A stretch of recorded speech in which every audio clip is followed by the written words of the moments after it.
Welcome back to the Nutrition Made Simple podcast, powered by Healthy Steps Nutrition.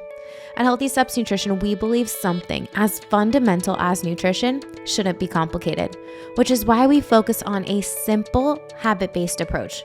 We know that helping you become the best and healthiest version of yourself isn't just about what you eat or going to the gym a few hours a week. We focus on a holistic framework addressing stress management, mindset, lifestyle, sleep, support system, and of course, exercise and nutrition. My name is Nicole Aucoin, and I'm one of the dietitians and the founder of Healthy Steps Nutrition, CrossFit HSN, and HSN Mentoring. I'm also the author of the Healthy Kids Cookbook, 100% kid-approved recipes the entire family will love. You can find it on Amazon. In this podcast, I'm going to teach you how to take one step at a time to making health a way of life. Welcome back to the Nutrition Made Simple podcast, powered by Healthy Steps Nutrition. At Healthy Steps Nutrition, we believe something as fundamental as nutrition shouldn't be complicated, which is why we focus on a simple, habit-based approach. We know that helping you become the best and healthiest version of yourself isn't just about what you eat or going to the gym a few hours a week. We have to look at a holistic approach, addressing nutrition, stress management, mindset, sleep, support system, lifestyle, and of course, exercise. My name is Nicole Aucoin. I am one of the dietitians here and the founder of Healthy Steps Nutrition, home of CrossFit HSN in Deerfield Beach, Florida, and HSN Mentoring, a turnkey solution for gym owners and coaches to build nutrition coaching program in their gym. In this podcast, I'm going to teach you how to take one step at a time to prioritizing your health using a habit-based approach so that you can become the best and healthiest version of yourself one step at a time. All right, so this subject around environment has been on my mind a lot lately. The idea is pretty simple. Make the healthy choice the easy choice. My husband loves chocolate chip cookies. He makes them with my kids often.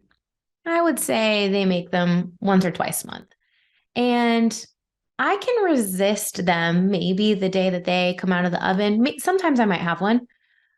But if they're sitting on the counter and I'm walking by them every single day when I go grab a meal, mind you, I work from home, at some point, those cookies that are calling my name are going to call it so loud and I'm going to have one.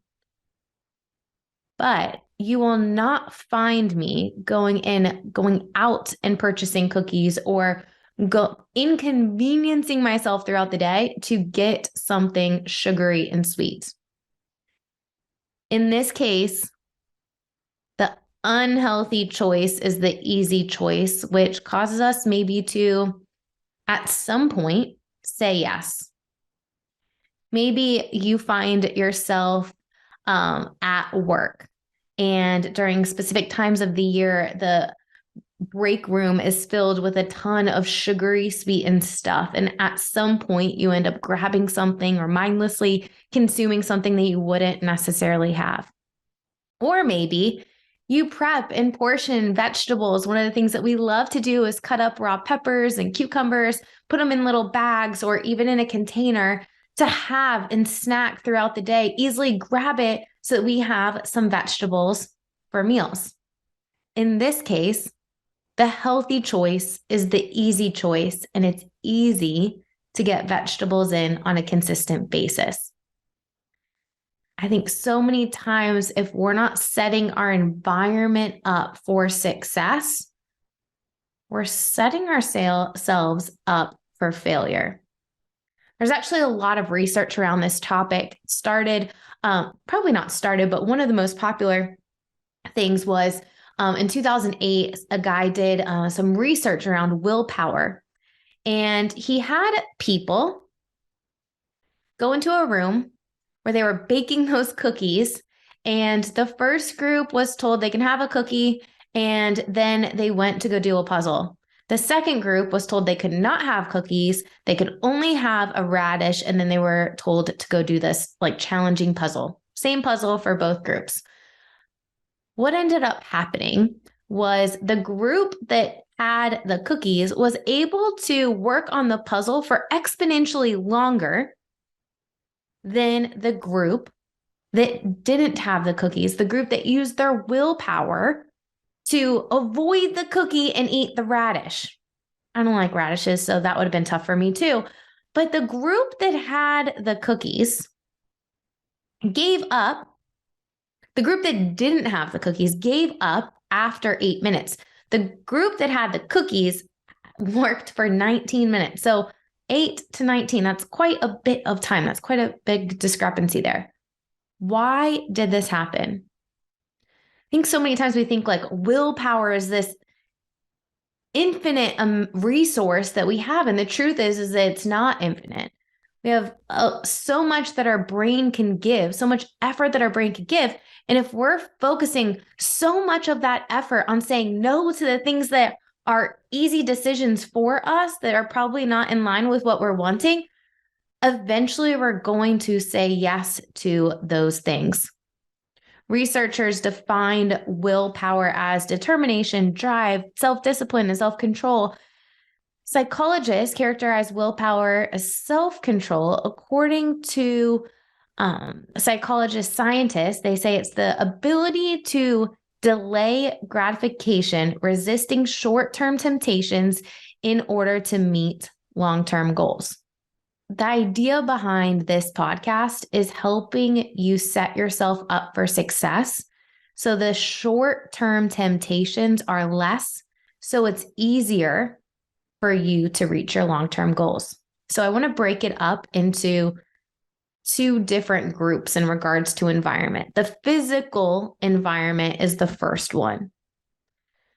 When we do nutrition challenges, and even with individual clients, sometimes we'll have them do a pantry clean out. One of the things that we had and what we did during COVID is we had nutrition consultations from the pantry when we were doing all the Zoom consults, right? Like, show me your pantry, show me your freezer, show me what's going on in your fridge. Are there a lot of things that could tempt you and are not in line with what you're wanting? Whole foods first, focusing on balance, limiting the amount of added sugar that we consume? Or are we in line with having a bunch of options that are whole foods, fruits and vegetables that are cut up, lean protein sources and healthy sources, quality plant-based sources of fat? Is our pantry and our fridge in line with what we're wanting? Are we able to make the healthy choice the easy choice? My hope is that the answer is yes. What about your office, right? I think the more obstacles we have, the harder it is to achieve long-term success. We're all motivated at the beginning when we start something, but how motivated are you 3, 6, 9 months in? One of the reasons why when we work with clients at Healthy Steps Nutrition, or if you go to hireanutritioncoach.com to find a Healthy Steps Nutrition coach near you, we do something called a linear path or a plan for success, a path for success.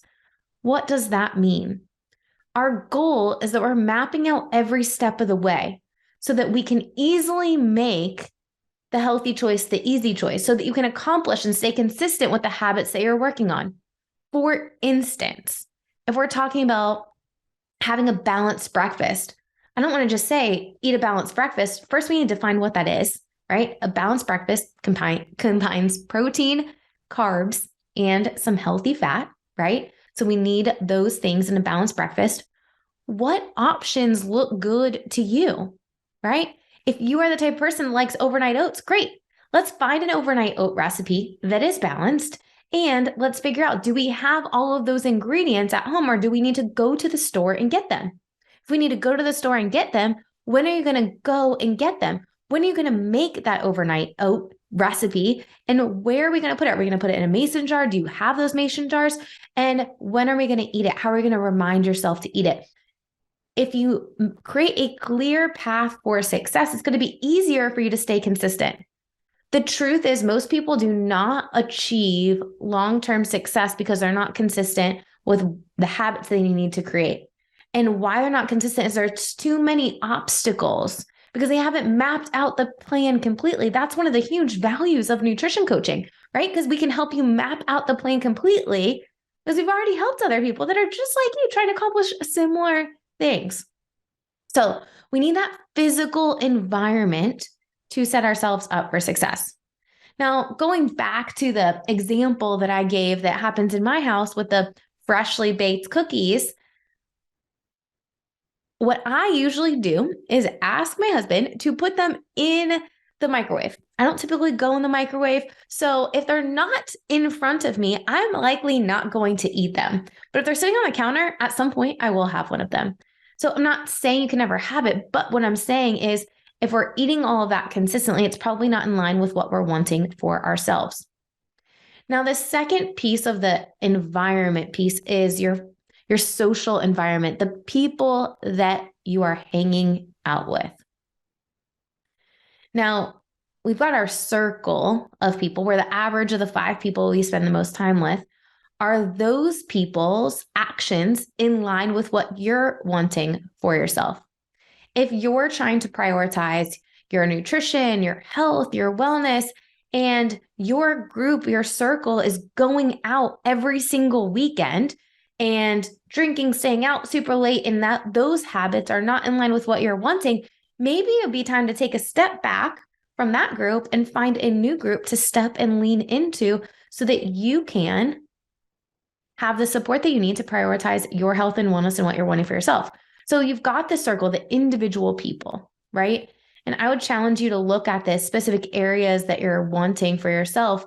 If you are struggling to get to the gym, it might be wise to find yourself an accountability partner, right? So that you guys can go to the gym together and you're not just showing up for yourself, you're showing up for someone else too. You don't want to let them down, right? It's going to increase your consistency and your success with reaching your exercise goal. What about the community that you are with, right? The groups that you hang out with, are they in line with what you're wanting for yourself? Environment is a piece of the puzzle that is needed for long-term success. When I started this podcast a couple years ago, I started interviewing people that had lost 100, 200 pounds. And this social environment piece is what came up in every single story. People that had lost 100, 200 pounds, they said, my coach helped me, taught me the fundamentals, kept me accountable, but there were other people in my social environment, my spouse, my mom, my coworker, my friend, who were there to support me every single day. Even if you hire a nutrition coach, they're not with you all the time, right? They're going to provide you accountability doing weekly check-ins, or if you're doing a higher accountability, there'll be more touch points, more check-ins, but they're not with you every single day. You need people in your social network that are supporting you so that you can reach your long-term goals and you're not constantly tempted. So going back to the beginning, right? We need to make the healthy choice, the easy choice. And in order to do that, we need a physical environment and a social environment that's going to set us up for success. So, action item for you as you're processing all this, as you're reflecting on all of this, what do you need more help with? This physical environment piece, the social environment piece. I think that's one of the most powerful things about CrossFit is you get connected with other people who are really prioritizing their health and fitness, or a small group training versus a big box gym. That is one of the most valuable things that you can get. Lean into that community because likely they're on a path of something that you want to accomplish for yourself too, and you can keep each other accountable. If you are thinking, Nicole, I don't even know where to start, we would love to help you. Healthy Steps Nutrition has a nutrition coaching program that provides you individualized support, weekly check-ins. There's communication through the app. Most importantly, you have a coach guiding you every step of the way to help you create that plan so that you know exactly what you need to do to be successful. Now, you can apply to work with one of our coaches at Healthy Steps Nutrition HQ in person or virtually, or you can go to hireanutritioncoach.com to find a Healthy Steps nutrition coach near you. I hope you enjoyed this podcast episode. Please don't forget to subscribe, leave us a review. It really helps this podcast reach more people. If you found this super helpful, go ahead and take a screenshot, post it on social media. Don't forget to tag us at Healthy Steps Nutrition so that we can stay connected. We'll see you back here next week.